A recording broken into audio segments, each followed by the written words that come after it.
Hello, welcome to today's episode of Juicing the Numbers, your statistics and sports podcast. I'm one of your hosts, Joshua Tracy. And I'm Corwin Heller. And we have yet another guest on today. I think makes that 3 in a row. And we've got a fourth one coming up in like one more episode. So 4 out of the 5 episodes there will have a guest. We just like talking to people, so we're keeping it moving. Today on the show, we're going to be having Eli Fishman, who is a young sports writer. I guess that's probably the best. Yeah, scout. I was going to say there's probably, the two best words to use to describe him at this point. He's been covering, if you're a Yankees fan, you almost certainly know who he is at this point if you have a Twitter account, because he's been posting a lot of video and scouting reports and updates, trade rumors, whatnot, from the Yankees minor league systems, from their farm system, keeping people up to date with what's been going on with prospect performances and rehab performances from players that are being, sent, that have been in Scranton or in Somerset to try to make their way back to the majors. Currently there, Luis Severino, he was just posting about Luke Voigt's in Scranton. So he's been busy. He's been very busy. It was really nice getting the chance to talk to him. Here is our conversation with Eli Fishman. All right, we are joined today by Eli Fishman, who's currently covering how much of the Yankees minor league system? I feel like you post about every player I've ever heard everything. of. Yeah, everything. All right, so welcome to the show, man. Thank you guys. I didn't realize your last name was Mike Trout. Haha. Close enough. We've made that joke enough. I had to throw that in there. I hate you. I know you do. Eli, here at the top, where can people find you? What do you write for? Where can people access you? I write for a couple of sites: Prospects 1500, JerseySportingNews.com, Pinstripe Prospects. A lot of places for Yankees prospects, covering the Somerset Patriots, their AA team, for Jersey Sporting News. And YouTube channel is Eli Fishman, and Twitter is at Eli J Fishman. Twitter is where I'm the most active. That's where you should follow me. And that's where we ended up linking up for that exact reason. And you had been very busy lately with the trade deadline and keeping track of which players were potentially getting pulled out of games, keeping people updated on which players were staying in games, as in don't think these players got moved. So actually, I'm going to back up a little bit. I want to make myself potentially feel old. Eli, how old are you? 17 years old. Okay. Yeah. Yep. I feel you are officially the first guest that is younger than each of us. Anyway, so when did you decide that like I love baseball too much to not have it be the thing that dominates 23 of the 24 hours of my day? It's the 24. Like 24/7. The dreams are about baseball. That's how like baseball oriented I am. But yeah, I've always wanted to do something in baseball, and I was 11 years old when I started going to the local college baseball games at Seton Hall University, and I would interview the players and sit behind the plate and write up my own little scouting reports that I posted on a Google website. Yeah, you know what that is? Like it's like it's the worst website and the worst version of anything you could possibly do. And I would just post stuff on there. And it's grown and grown. So how did you find yourself in this opportunity? I guess really you probably didn't, really churned out and dug for this opportunity to cover so much of one of the marquee sports franchises in the country. How did you end up in this position? The main way I ended up in this position is the Somerset Patriots. And they're the Yankees AA affiliate, and it's their first year actually as their AA team. They've always been an independent team, which means they're not affiliated, and all the players that get released or get cut from teams or, are coming over from the Mexican League or the Korean baseball organization or wherever, trying to get an opportunity here, trying to get back to the majors or to the majors. They all, went to that independent Atlantic League. So I've been covering them for years, been going to games since I was 12 years old.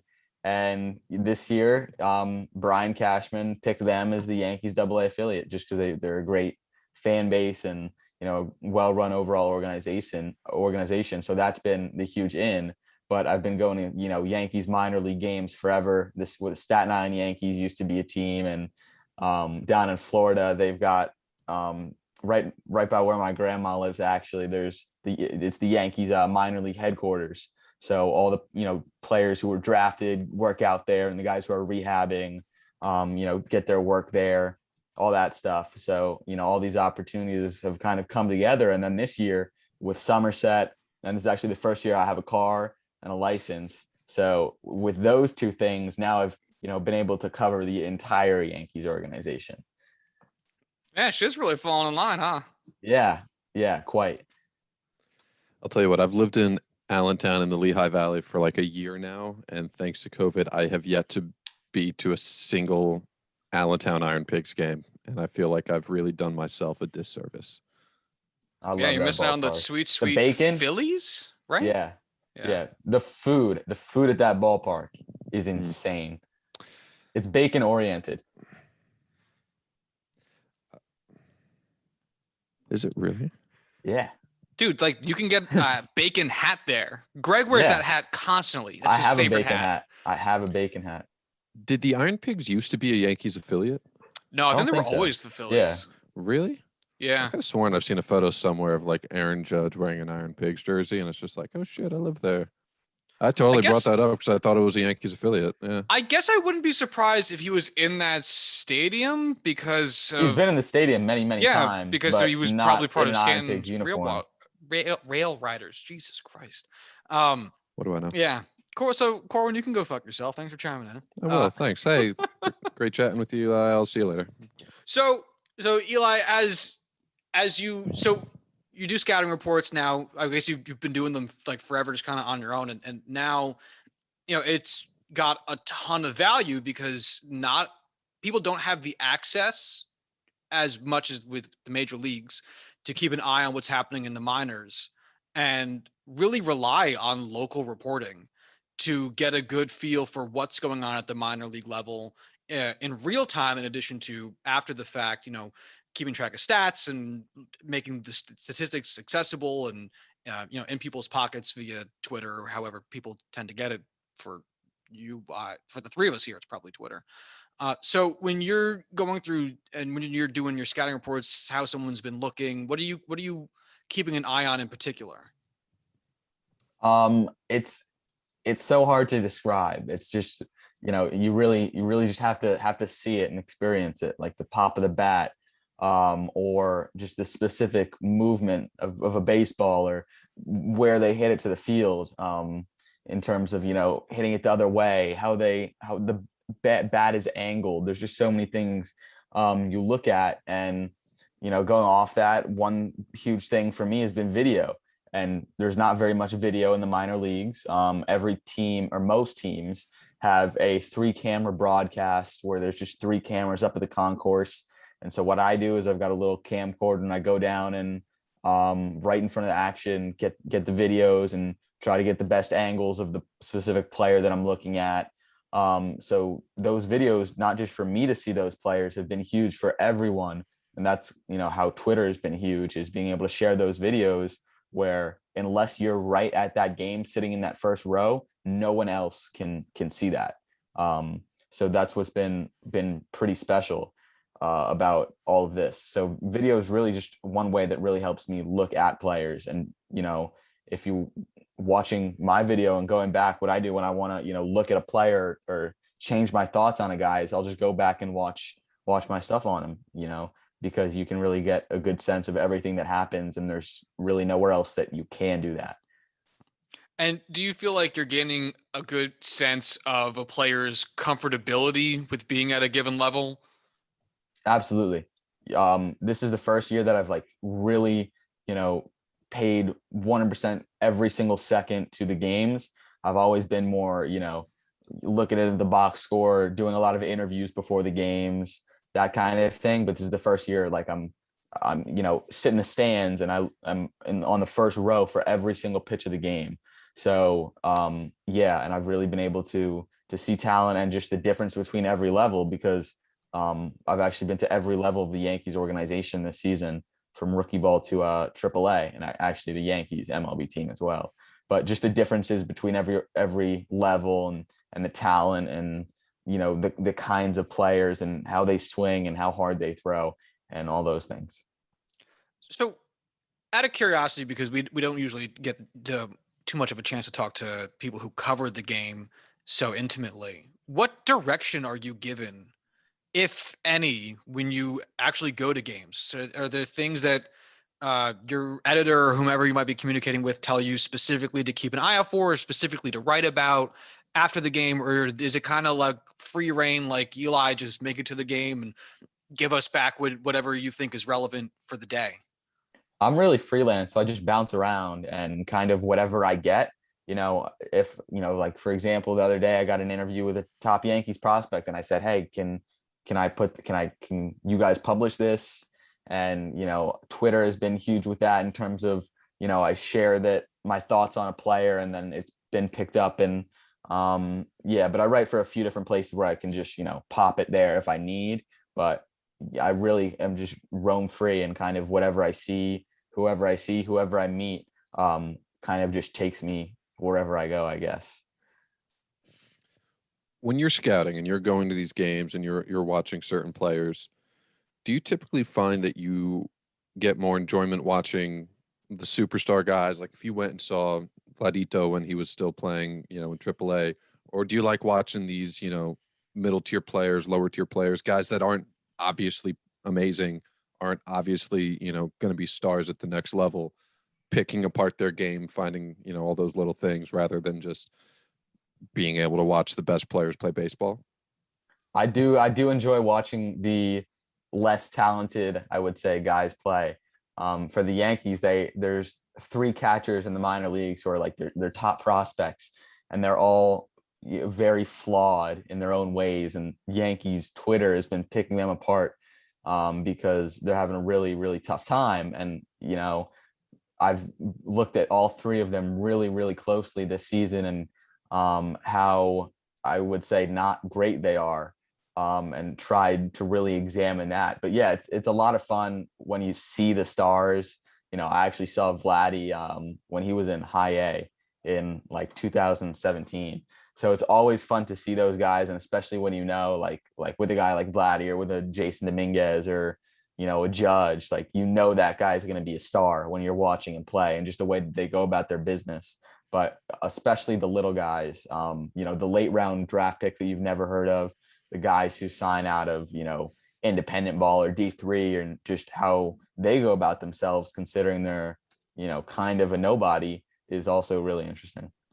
It's hilarious to think that you saw Vladdy in high A in 2017, and then he made his rookie debut in 2019. Yeah. That is That a team, ridiculous ascension. had, it was Vladdy, Kevin Biggio, and Bo Bichette on the same team. There was like a documentary about that high A team, or that. Yeah, it that was on rookie A. MLB Network. They were there at the field the same, or the day before I was. So Really? I was That's so pretty cool. pissed. I was pissed that like I missed MLB Network shooting the little mini documentary there, and they were on the Sports Illustrated cover and everything. So when you go to a game and you're trying to get a player to interview, like what does that look like? Do you show up super early and just kind of like shout at them until they come on over? Or? Yeah, I mean, I'm usually put in a situation where they have to walk by me, either strategically or just like that's where the media area is or whatever. And I usually just have to the hardest part is finding the guys, because like you do so much reading about a guy, and where he's from and what his stats are. But when there's like 20 guys walking towards you, it's so hard to actually identify which one he is. I was gonna Like say, yeah, that's the biggest pictures. problem. Yeah. Yeah, But even with pictures the is tough. pictures, is hard. Have you ever started going up to a guy and starting a conversation, and then realizing halfway through oh, this is a very different The guy. amount of times that has happened is ridiculous. The amount of times what I always try to do, just to save myself from asking the guy questions, is say his name first, like what's up, blah blah blah, just to make sure. And I always say, hi, my name is Eli when I meet them, and I just pray that they say, hi, my name is whatever. So I know I've got the right guy. But the amount of times like guys have been like, yeah, that's not me is ridiculous. Do you just have to go along with it and just be like, well, I'm going to interview you now? Or is it just like, oh, can you point that guy out? Can you tell me where he is? It kind of depends. There's been times where like it's a guy that I actually like, know enough about where I can do an interview with him or something, or just to save myself the embarrassment. I've before acted like he was actually the person I meant to interview. So that would absolutely be my move. I would absolutely be like, oh, sorry. I knew that I had the wrong name written down. Yeah. My bad. No, I've done that once or twice, but with COVID, it's much easier in terms of like now, like the media people are like bring you people and you're not like in the clubhouse or anything trying to find guys. And a lot of stuff is over Zoom this year, which sucks. But in the past, it's happened many times. Although Zoom could be helpful with the names thing, since all of our names are in the bottom left-hand corner of our boxes. It's helpful with the names, but it's when, like after a game and you guys are like literally, a couple rooms away and you have to talk on Zoom. And when there's like 20 people in terms of like, all the members of the media trying to talk to this, it's just a horrible dynamic. It's not a real conversation. And you feel so pressured with your questions. Like your questions, A, have to be good, and B, have to be on topic. Because like I'm the kind of guy who asks about like, you played well last night, what'd you eat for breakfast this morning? And it feels like I can't ask those questions this year because like all the other people in the Zoom meeting are like, who the fuck wants to hear about this? Right. You're not only having the pressure of the player to answer your questions, but now it's everybody in the media scrum all also thinking, who the fuck is asking this? Exactly. So when you do get the chance to interview a player, let's say, away from the Zoom part of it, and you get a little bit of one-on-one time outside of the what to get for breakfast, which I am also curious to hear what your favorite answer has been to that question. What do you like to like? What are you trying to find out? That's a tough question because it really depends on exactly what I'm doing, what I'm looking for. I would guess the easiest answer is I want an answer to my question when I'm interviewing them, instead of like, whatever, I don't even know, whatever you would be interested in, whatever you ate for breakfast. It's more like, how do you feel playing in this league that's advanced? I don't want them to say, oh, it's nothing, it's a level up. I want them to give the answer that I could write up in a quote being like, oh, it's really tough. It's a big difference. So whatever question I can ask to get that answer, even if it's sometimes a weird question, but I ask like a lot of my favorite question to ask is, if you were MLB commissioner for a day, what would you do? I try to ask that to every single guy because just that the answers are so different. And you like really get a sense for the guy as a person and B, a baseball player when you ask that question. And they've been thinking about that for hours leading up to like, every player out there is like, man, I would change this in a fuck. Exactly. What's the best answer you've gotten so far from that? What's funny is I've gotten an insane range of answers. Like I would think, and also I always talk to minor leaguers, but only a few of them say change minor league pay, or that's not necessarily at the top of their list. But I'm trying to think. I've heard 7-inning double or 7-inning games. I've heard all games. Name that prospect. I'm trying to remember who it was. We're gonna kneecap that guy. Absolutely. I'm trying to remember. Do you know who? I could be very wrong. But I think it was Nick Maton, who's I think actually the shortstop for the Phillies right now. That's why he got traded.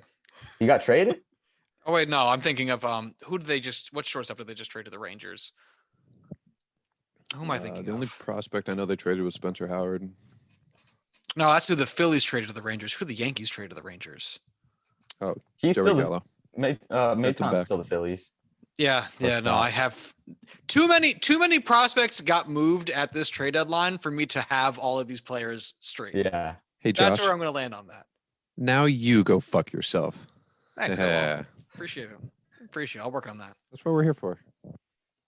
So do you ever get into the living conditions part of it? Because not only do you have, you know, a lot of guys that grew up in the States in, you know, varying conditions, but are used to a certain extent what different socioeconomic statuses feel like in the US, but you also have a lot of players who come over from Latin America and elsewhere, that this might be their first time spending any real time in the States, and they might not have a good sense of what these living conditions are in comparison to how the rest of Americans live. So do you ever ask about that kind of stuff, or do you tend to stick with on the field business?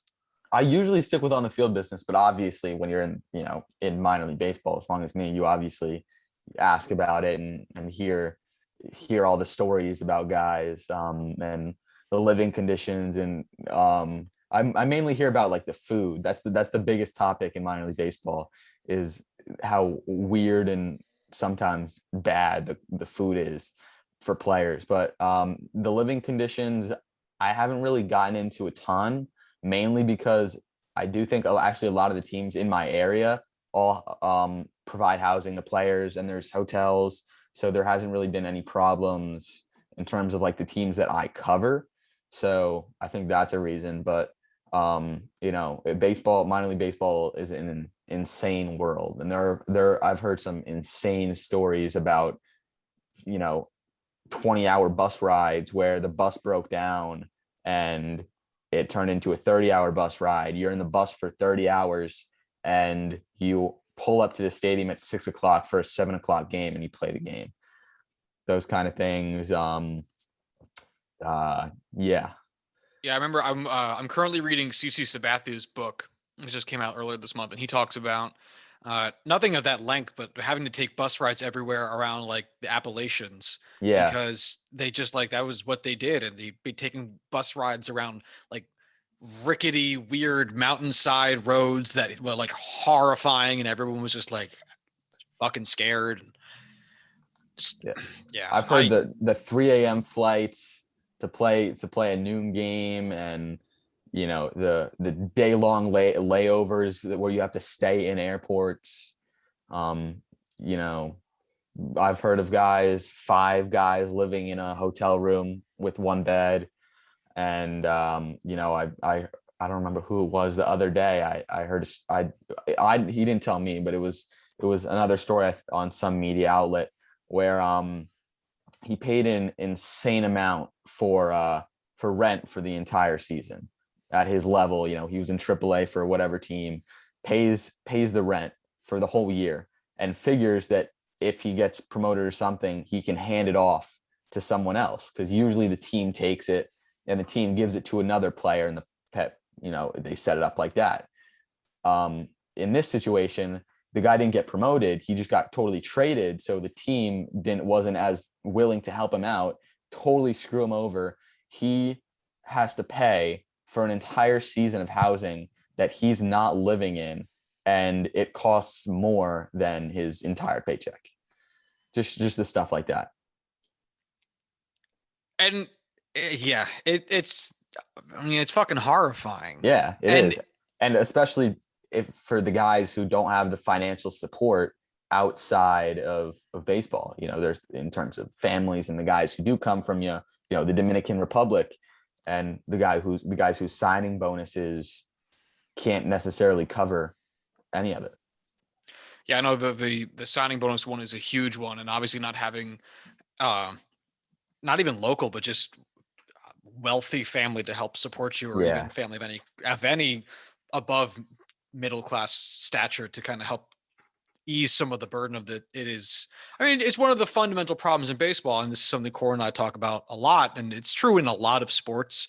I think it shows up the most in baseball because I mean, a lot of prospects spend a long time in the Oh yeah. minors, whereas at the NHL level, if you're in the AHL, you're not as likely to spend as long there because unlike other sports, baseball is a sport you can reasonably play for 15 years, which is not necessarily true for other sports. And that leads a lot of guys to spending, I mean, it's not unheard of to hear a guy spend 8 years in the minors, before I've he heard ends up I've getting, heard I've heard like 16 years yeah. minors. There's some guys that spend insane amounts of time. And some guys never even make it to the majors is the craziest part. No, and then you hear about, what those guys try to have to do to like get by. Like Eric Kratz was famous, the catcher for a whole bunch of teams, but I think he retired a Yankee. He was like a construction worker in the winter, and he worked a bunch of odd jobs during the baseball season just to like make ends meet. I've And heard some crazy ones. I'm trying to think. I've heard from two different people who were the baggage claim guy at the airport. One guy tossed the bags in the plane. Another guy was the guy with the flasher things that leads. There's a lot of Door Dashes, a lot of Ubers. I've heard plumber. Yeah, but there's some really funky ones. I've heard, or not I've heard, but there's literally during the summer or during the winter, 99% of Amazon drivers are baseball players, minor league baseball players. That's obviously not a real stat. I'm obviously right. No, I got you. You know what I mean. You know what I mean. All the Amazon Flex drivers. I mean, and that's you gotta get your scratch where you can get it, man. That's fucking tough.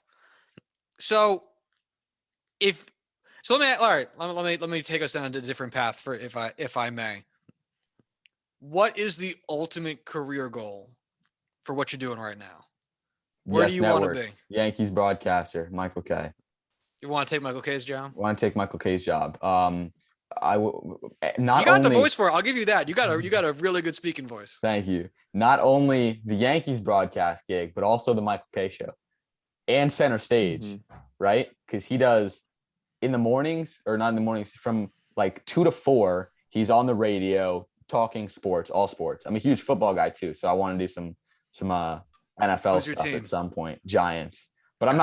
I'm not like really into the Giants. I'm more like all of football, but just because like they're the family team. I'm a Giants fan, but whatever. He does the center stage interview show where, obviously like famous, he sits down with celebrities for like an hour and does a talk show with them. And then the Yankees broadcasts. I also want to like stick to one team and, be able to, experience and live with that team, not like the stupid, Joe Buck who goes around to a different stadium each week and pretends that he knows the players, which that's a different topic. But I do want to stick to one team, maybe like Tom McCarthy, the Phillies broadcaster. He's their play-by-play guy during the baseball season, and then he works for CBS Sports during the off season doing football for CBS. So, something like that. What would you rather be? Would you rather end up being a play-by-play guy or a color commentary guy? Play-by-play. I also do like the sideline reporter kind of gig, for the Yankees. It's the Meredith Marakovits or the Buster Only, where you are like on air and you are a broadcaster, but you also get to do the, the sourcing and the reporting and the interviews and all that to add to the broadcast element. So the sources element is actually something I wanted to ask you about, because so now do you have sources? Because I saw a little bit now and then, someone you'd say per source, like I think it's like someone didn't get traded or someone's getting moved up from single A to double A or what have you.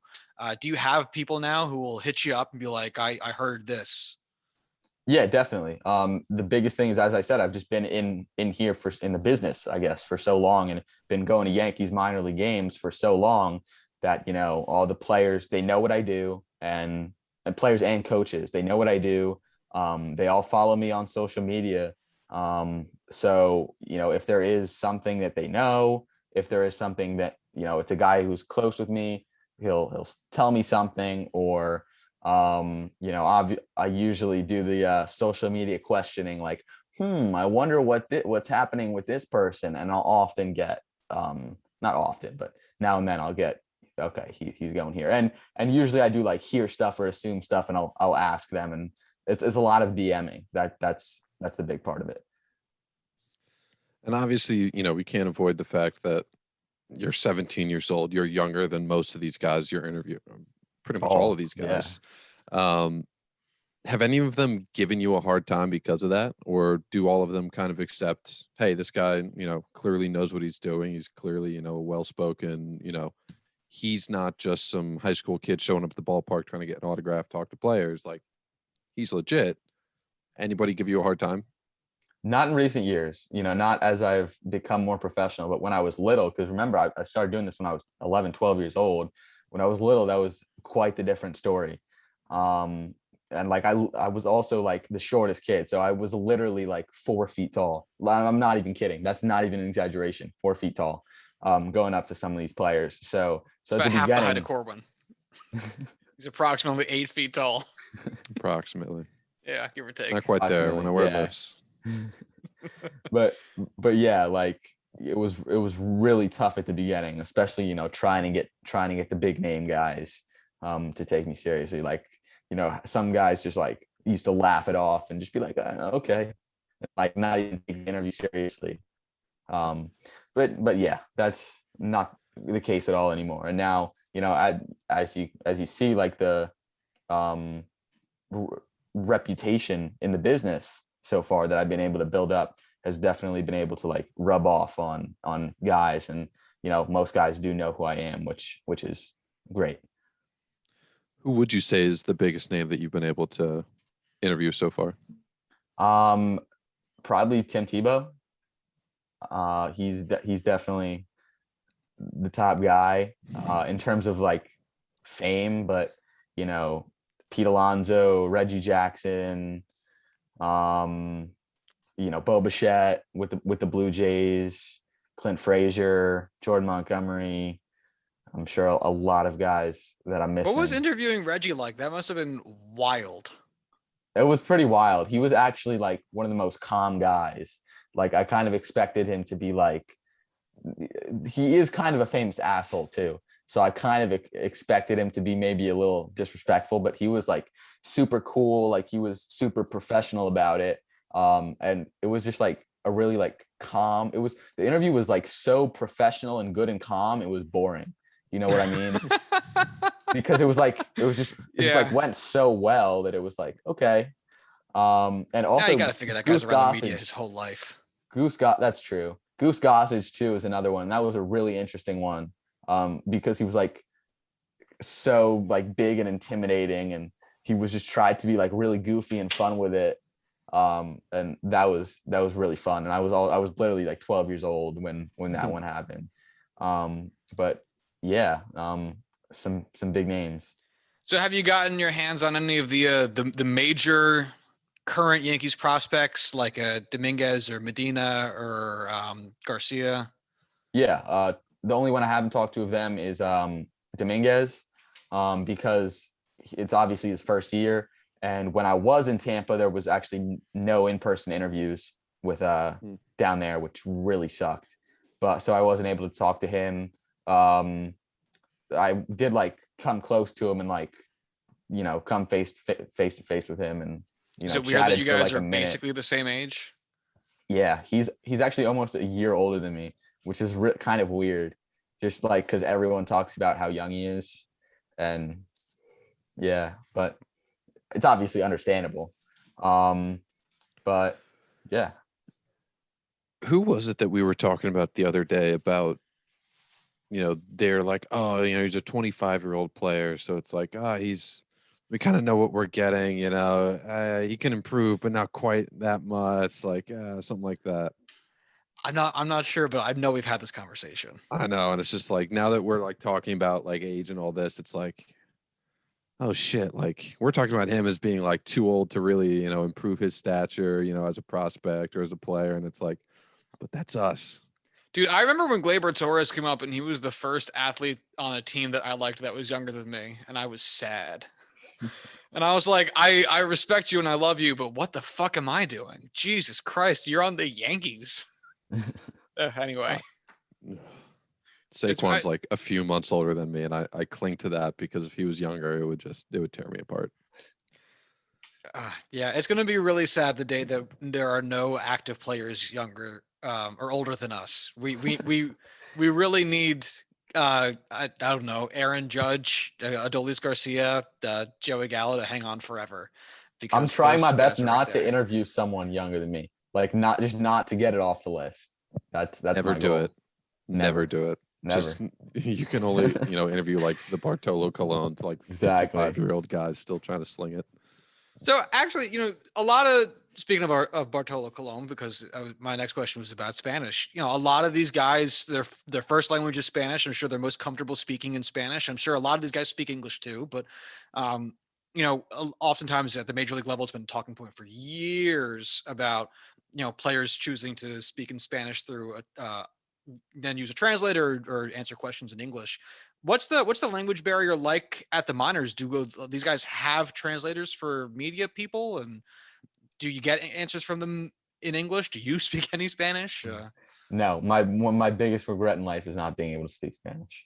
But the language barrier is the exact same at the minor league level, and I would say it's tougher because there are no translators. The translator is a player or coach. That's who it is always, and oftentimes it is a manager or coach, and we joke, what if, or well, obviously the guys might not give an honest answer about how he felt that day or how he's going to feel the next day if his manager is sitting right there and the one translating. And you also our worry is always, what if the guy says something the manager doesn't like and the manager just says a completely different thing, that kind of thing, because Acts as a PR agent and a manager and a exactly. translator. Yeah. Exactly. And you really, most of the time, obviously I don't know, but the guys always do seem great about it and are always happy to do it. And a lot of these guys do speak like an okay amount of English to where they can, have a bit of a conversation, but, obviously good for them. Like they don't feel confident enough in a second language to speak it. And, you do respect those guys for being aware of the media and being aware of what they're saying and wanting to be clear. But the language barrier is absolutely huge, and not just Spanish. There's a few guys, Hoy Park, who I'm sure was just traded to the Pirates. He followed him throughout the minors, and there was never anyone to translate for him. That was gonna be my next question. Yeah, because those not a lot of those guys. Exactly. So that was always really tough. And he just recently in the minors started speaking English in his press conferences. And obviously great for him for that takes a lot of balls to go up in a language you're really not that confident in and speak. But because he was starting to be kind of a big prospect, he wanted to go up and speak English. And in the minors he did, and then in the majors when they gave him a translator, so he started using the translator. But that's kind of a little special thing, at least for me, that not very many people in the media, very many people period, consider that they talk to him in English. So that's a little fun thing. But yes, the language barrier is just giant in baseball.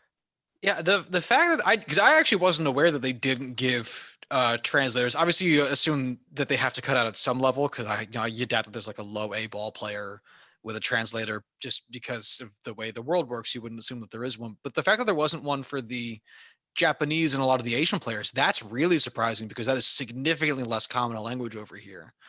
In fact, man, that must have been fucking awful for Hoijun Park to have virtually no one in the clubhouse he could talk to. Yeah, because he can't that's communicate really with how anybody. it is. That's really how it is. And especially there's even the case sometimes with the English guys that can't even communicate with their teammates. And it sometimes even affects the game, where opposed to a pitcher and a catcher having a meeting to talk over signs, they need to have a manager, someone else come in and translate, in the minors. So, it is really tough, just the whole dynamic. There is, obviously you're not in a clubhouse, so you can't really see everything. But it also does lead to, baseball obviously is a melting pot. But one thing is, then obviously the Spanish players hang with the Spanish players, English with English, they stick to them, which also doesn't lead to necessarily a great deal of clubhouse bonding sometimes. And you sometimes do see that with a team where they are a little separated, and that's often the reason why. Yeah. So at this juncture, you have a lot of different, like there's a lot of specialties within the world of baseball for what you can do kind of inside of it. You know, you could go like the Jeff Passan route and be a true insider, go the Michael Kay route and end up, being a broadcaster. You could go the John Sterling route, end up being the radio guy. You could I go like love that. a Shaquille Taylor route and be a culture and historical person, or like a Randy Wilkins and end up doing like video. If you, let's say the Michael K route, for whatever reason, it wasn't the A track, like you had one of the other routes was more available to you. Where would you feel like you'd end up? Where would you want to end up being if the main TV broadcaster one, maybe it was like a third step out and you weren't there yet? Definitely the Jeff Passan route. Just because I hate writing though. That's the thing. Like that's the reason I want to be a broadcaster. And I'm doing so much writing, even though I hate it so much, like just to get into it. And like, I'm not a bad writer, I think, at least. But yeah, I would definitely go the Jeff Passan insider route. That seems like a whole lot of fun. Phone always on. You have every single person in baseball's number, the connections, the everything. And Jeff Passan is on TV a decent amount on ESPN, but I really do love the talent evaluation side of it. And I would love to be a scout with an organization. That's, I've always said if something really doesn't work out, if maybe like I lose my voice or something, then I'll become a scout, because I do love that and writing up evaluations and stuff. And even, like a Baseball America, or they do have, the Keith Law kind of like ESPN minor league baseball guy, or, I would love to be in like even a JJ Cooper, who is, the head of Baseball America. And he's like, obviously like a decent guy in the baseball industry and the media industry, but like, not nowhere near Jeff Passan, obviously. And even just someone like him who gets to go around the games, evaluate talent, write it up. The only reason, because I would love to be a scout, but the only thing is then your opinions are only published for a few other people to see. So I do like that, where like it's very, insider in the organization, and your decisions and your talent evaluation really means something when you're a scout with a team. Like it seriously means something, opposed to it just influences the public opinion when you're a baseball writer. So, I do love the scouting world, and I might get into that. But to answer your question, even though I've rambled on for a very long time, Jeff Passan is the answer. This is a rambling podcast. There's no shame in the ramble. Okay. There's absolutely no shame. I'm also very relieved to hear that you. Noticed. Oh yeah, no, please don't feel bad about that. I'm also very glad that you said that you 90% of what we do. Oh, please. If it could be more, it's probably more. But I'm also glad to hear that you said that you don't care for writing much, because oh my God, neither do I. And I like this year I joined the IBWAA specifically to like force myself to start writing about baseball, and I just can't bring myself to do it because it's not my interest. The ideas are so fun. Like when you're piecing together an article and like what you're going to say and how you're going to say it, it's so fun. And like for me, like typing up like little sentences about what I think I should say. But then the second that like I actually have to write and piece together an article, like it sucks. And then the editing process, and like you're going to be better for it, but it's not fun. Yeah. I'm aware. I know, at least I know that early. I tried doing that with football years ago. It was fucking college.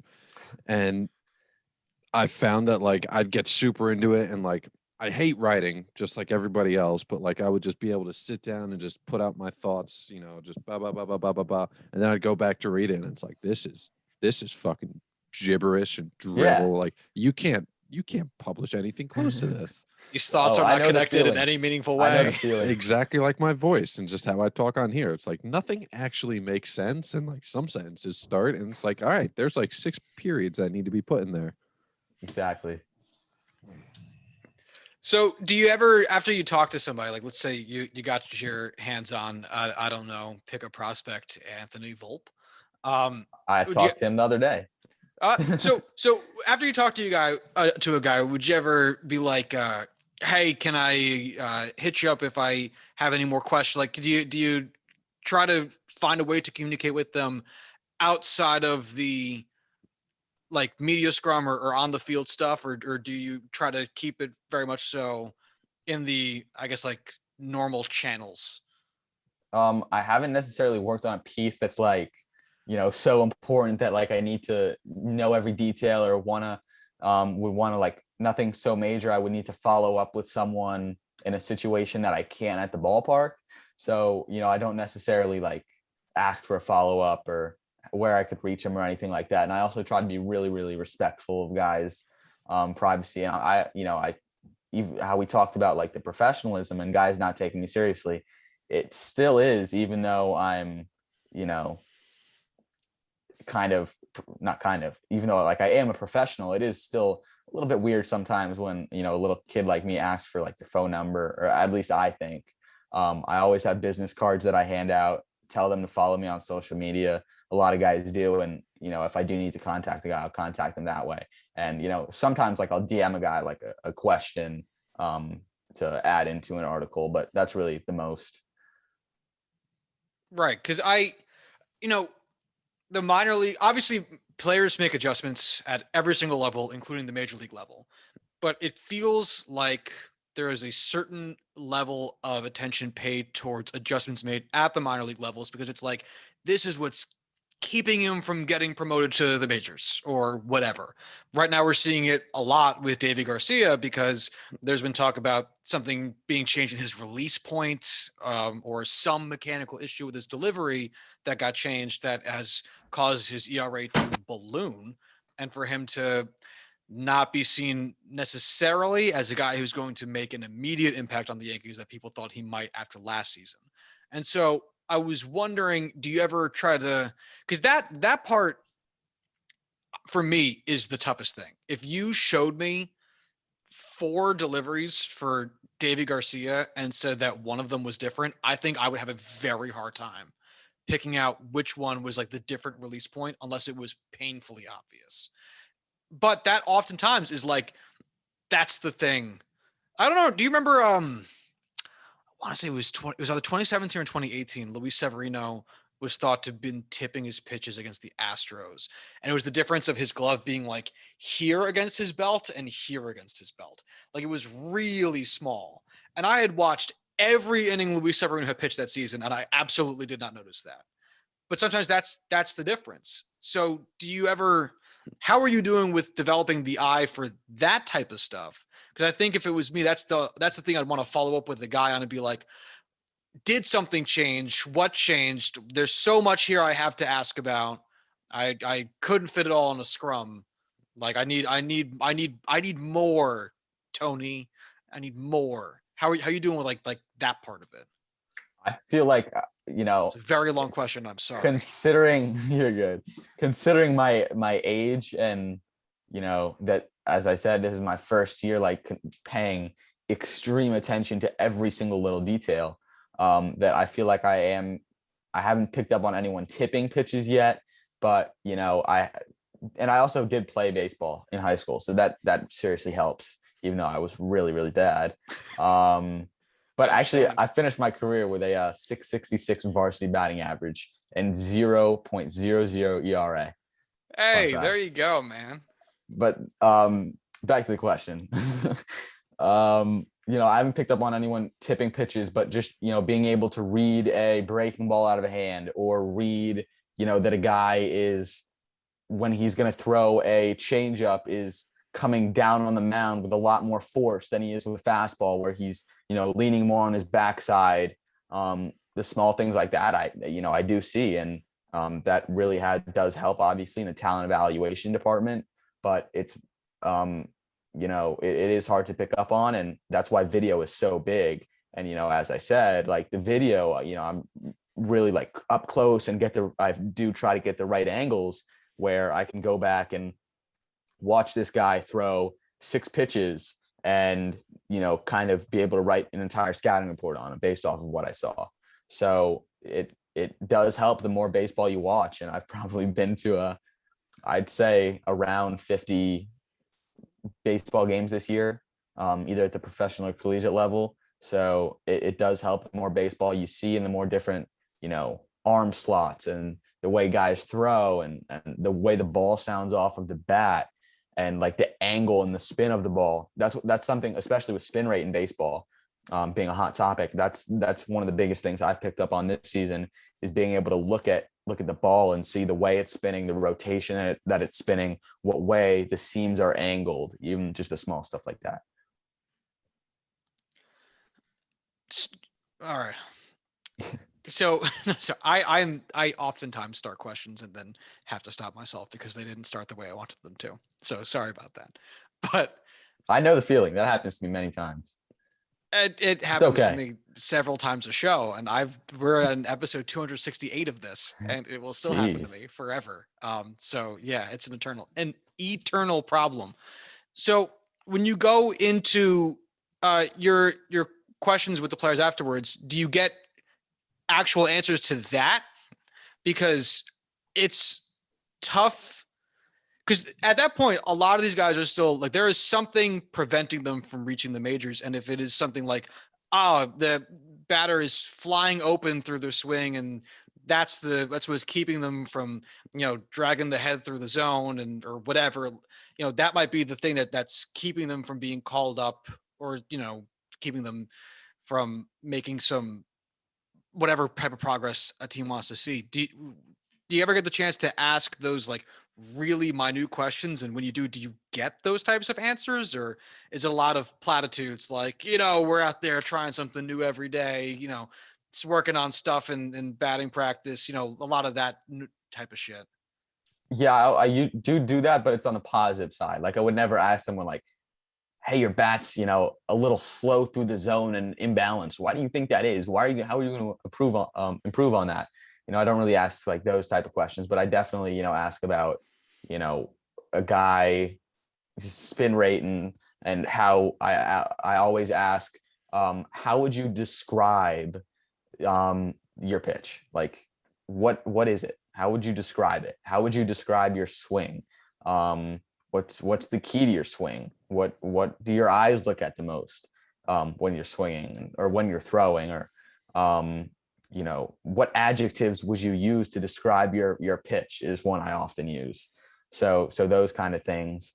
But and also another thing is you got to realize that every single baseball player at these levels are insanely freaking good. Like there's not a serious thing where it's the angle of their bat, or there's not a major thing that would catch our eyes that would be a difference in terms of them making the big leagues. All these guys are insanely good at baseball.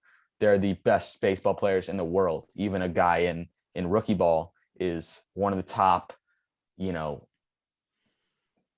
guess it would be like 8,000 baseball players in the world. When you look at it at the big scale of how many baseball players there are in the world, that is pretty insane. So these guys are just so good, and the attention that they get with the scouting and the development and their coaches and all that, there's rarely something so giant in terms of a guy's swing that you notice. It's always, very minor things that happen on a specific pitch, and they always know that they need to work on those things. I'm learning very quickly that I would probably get kicked out of Media Scrum for asking horrible questions. All right, so this is one that I've always had going back to the football scouting. You have guys that you watch every single year, every couple years, every now and then. They're going to get called up. They're going to go to the show. Who's been a guy that you've kind of bucked the popular trend against other, scouts, other sports writers, where it's either worked out great and, you found a diamond in the rough, or you just didn't like a guy that a bunch of people loved and for some reason you missed it and he ended up being a great player? Do you have any of those guys that stick out in your mind? Not necessarily. I mean, there's a few guys like Jordan Romano was a pitcher who like wasn't a top prospect at all, and I saw him, like I really loved him, and In my mind, like this guy's a big league pitcher, and then he eventually he was I think he got hurt, but he was the closer for the Blue Jays in the MLB last year. And so, it always does feel really good when like you see a guy have that much success. You know what? Actually, a very good one who I when I saw him play, I thought like this dude can really ball is Jeff McNeil. And at the time, a lot of guys weren't too high on him, especially because he has like a really wacky swing and he's a really small guy and his tools don't necessarily like pop out. But I remember really liking him when I saw him play in the minors. So that's a guy that always stands out. Nestor Cortez as well with the Yankees. I saw him play in AA and fell in love with him because he's just so wacky and, the way he mixes everything up and he doesn't throw too hard. But as I said, like this is really the first year, honestly, that I'm paying so much attention to every single pitch. And there's probably 100 different prospects, probably more, that I've tweeted about this year, either saying I love them or I don't like them. And that I'm insanely excited to see how all of that turns out. And already there's been a couple guys like it felt really good today, actually. Rookie league player who I saw a couple weeks ago, and I did not stop like tweeting about him. I loved him so much. Just today, he was promoted to the next level of the minors. So just the small stuff like that is super cool to see, when you're super high on a guy that no one's talking about, and then something like that happens, or, when a guy you always talk about is added to like, the Yankees top 30 prospect list, for example. All this stuff like that is really cool when you pick up on a guy. And it's also super cool this year, with I've gained a decent following for this. And it's also cool when I say I don't like or I do like something small about a specific guy. I don't like the way this catcher sets up. And then it's been picked up on by, other people, and other people begin to talk about this on social media. So that's been something really cool. But there's definitely all the feel good stories, like when you're really high on a guy and he winds up panning out. I rambled on a lot, as you can tell. Again, don't worry. I know that. Club. And that's one of the things that makes baseball such a unique kind of journey for people to be on as an observer to it, because that's the type of thing that you just don't have in other sports. And you really get to follow a guy's rise because there's so many players, there's so many levels, and there's so much that goes into the minutia of the game that leads to someone eventually making the show, that kind of getting to follow a guy who's like figuring it out. It's like finding an indie band before they get big. Yeah. Everyone loves that. Everyone loves when that happens to them. It's like, yeah, I saw Wolfpack before they played MSG. I was there, man. I was at Brooklyn Steel. You don't even know. Everyone loves having that shit. It's half the fun. Huh? Exactly. Did you find Wolfpack before they were big? No, I caught him on the upswing. Ethan was a huge Wolfpack fan from like 2011. He was on it early. I had no idea. Yeah. Oh, Ethan loves him. You live with him. How do you not talk music with him? Because I don't talk music with anyone. And that's why you're who you are. That's why that's your faults, my friend. Listen to more music. Eli, top 3 bands, quick. Bands. We're talking music now for no good reason. Give me music. Who you listen to right now? You ready? Play it on me. Lil Durk, King Von, Stunner for Vegas. Damn, I don't know any of that shit. I don't know. They're not bands. Yeah. They're rappers. Like I assume. I listen to like serious rap. Like, and it doesn't fit me at all. Rappers of all time. Dylan. Why? Because I spit hot fire. Go fuck yourself. You're the worst. Oh, that's cool. That's cool. I know.